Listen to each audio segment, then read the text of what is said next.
Hello YouTube, how's everyone doing? It's Professional here. So today I have another top 5 video for you guys. And last week I made a video, top 5 things that make GTA Online awesome, top 5 reasons the game is awesome and why it's successful. And during that video, I said that I also have plans for making a video, top 5 things that hurt GTA Online, because even though I love this game, it's one of my favorite games, let's face it, there's also some pretty bad things in the game. And there's things that definitely hurt the game and can be improved on.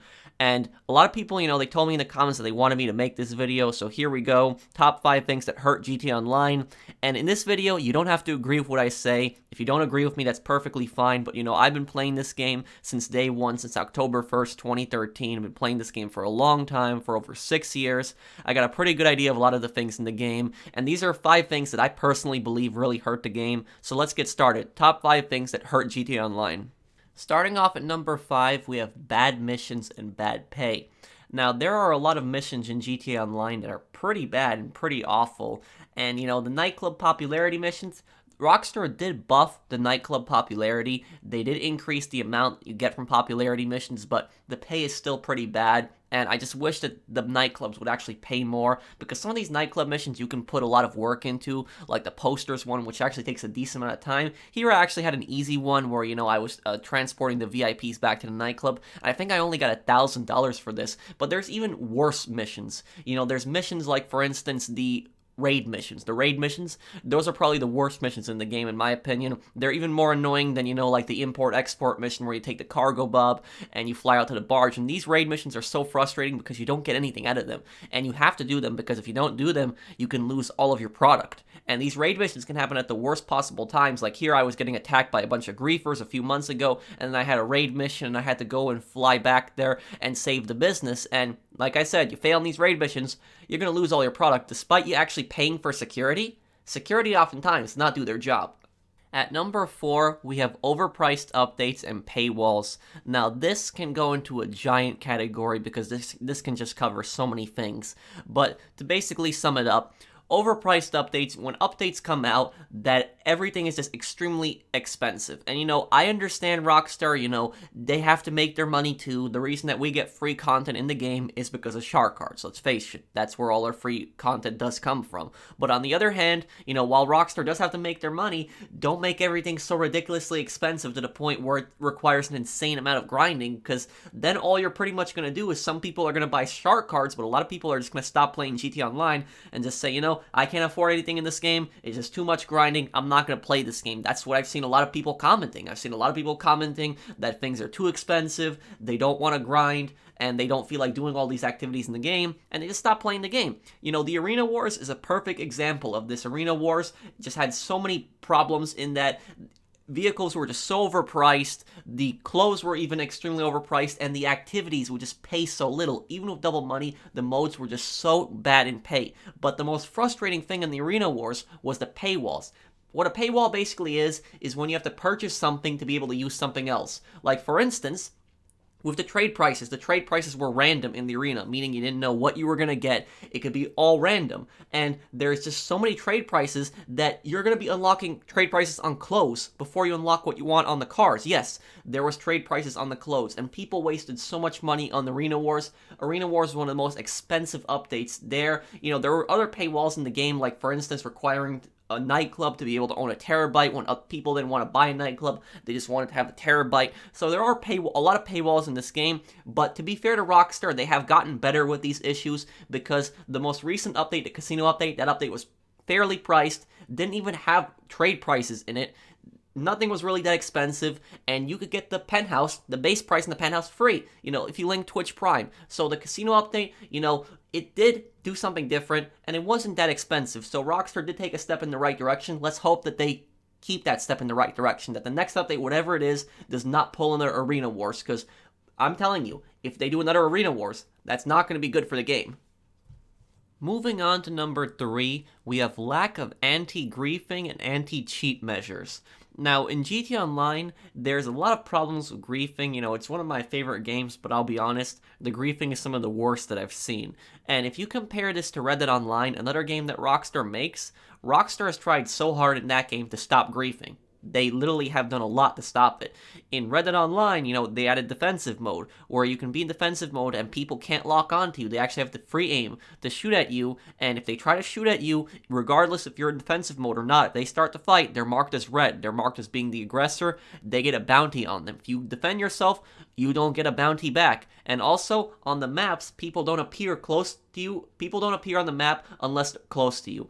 And people will appear on the map, but if they're red, if they're really aggressors. And also, you can parlay people, meaning people can't kill you if they keep killing you repeatedly. But in GTA Online, we have something called passive mode, and people are going to tell me, oh, that's the solution, passive mode. But when you're in passive mode on GTA Online, there's a lot of things you can't do in the game. You can't run businesses, you can't do missions, you can't even shoot guns.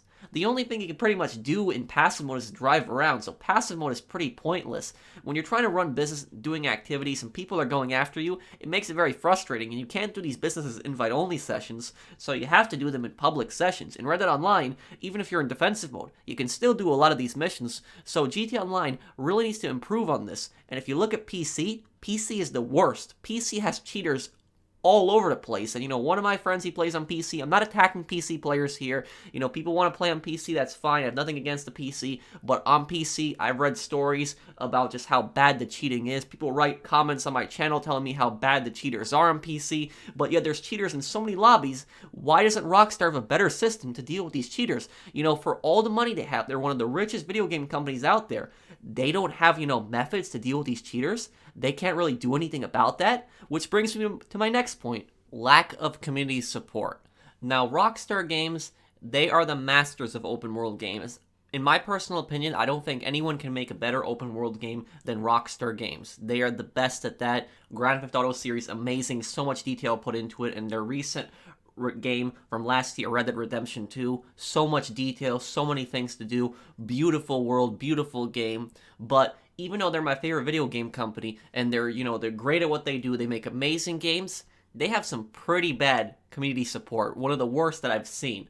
And, this goes to what I was talking about earlier with the griefers. Take a look at this. This is gameplay, from a few weeks ago of me fighting a God Mode cheater. This guy is in a God Mode Speedo, and the only way to really get this guy out of the God Mode Speedo was to shoot him out the front window, and it's just so annoying because you can't blow up these God Mode Speedos, and that's only, one game-breaking bug. There's so many issues in this game, and the God Mode Speedo glitch has been a thing for months. We also have the orbital cannon glitch. There's just so many other issues. There's, people that teleport around the map. I had a guy teleport into Khanjali not too long ago. He teleported in front of me and blew up my cargo and destroyed it, and the cargo was gone.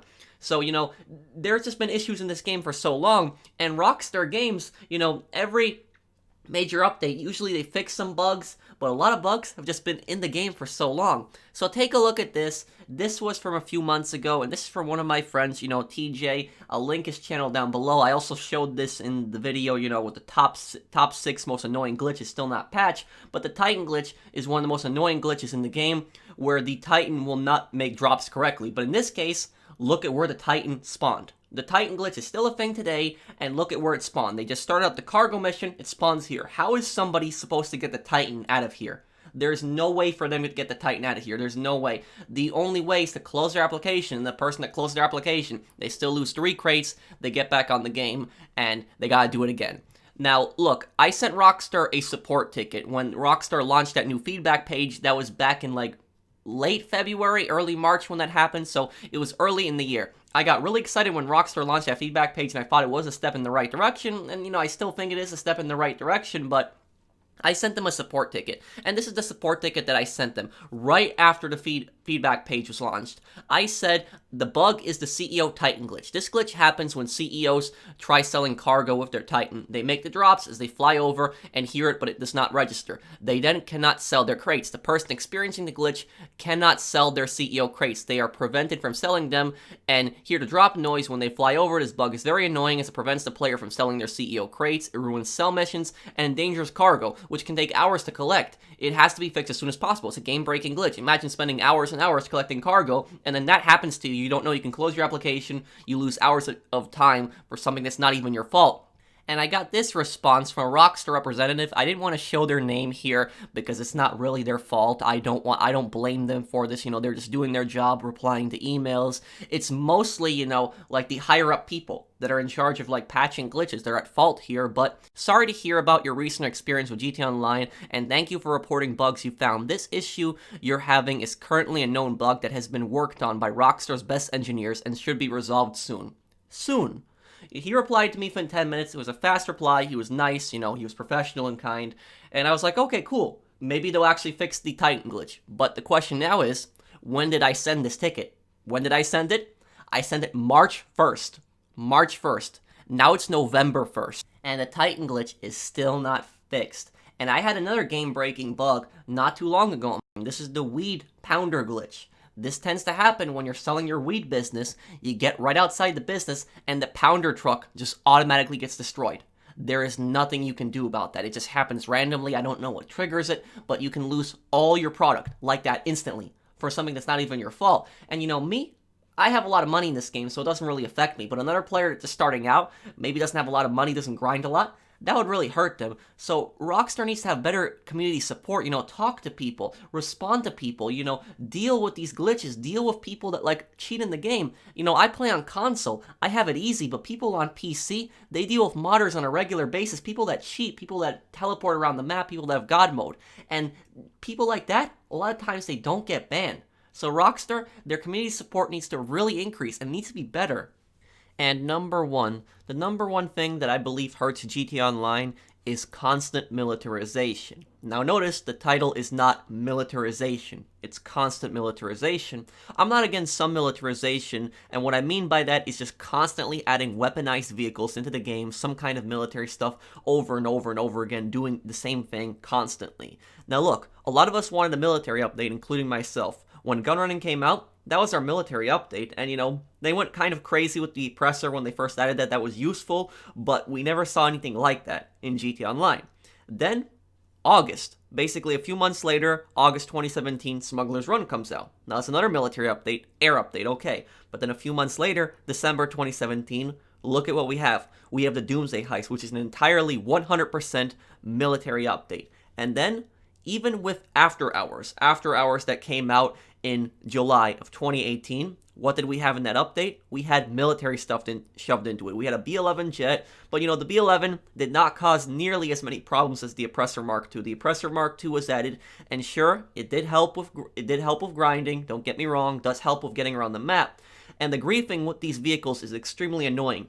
But that's not the worst part for me. In my personal opinion, the worst part is that when you add vehicles like the Oppressor Mark II, it gets away from what GTA Online is meant to be. It's a game where you play as a criminal, trying to build your criminal empire, making as much money as possible. But here, when they add futuristic stuff like this, and this isn't just the Oppressor Mark II, they have the Deluxo in the game, they have the regular Oppressor, and I won't be shocked if they add even more futuristic vehicles and more crazy vehicles in the game, because these vehicles have turned GTA Online into a war zone. I remember back in the day when, people would actually drive cars across the map, but now I very rarely actually see people drive cars across the map. They will almost always get into an Oppressor Mark II. That's all people will use. And I don't really blame people either, because it's convenient, it's easy to get around the map, but at the same time as, I miss the old days. I know it was a lot harder, but I miss the old days when we had cars, when we had helicopters, when we used stuff like that. When you add stuff like the Oppressor Mark II, it gets away from that. And the reason that I put this as number one, because like I said, it's hurting GTA Online, it's changing GTA Online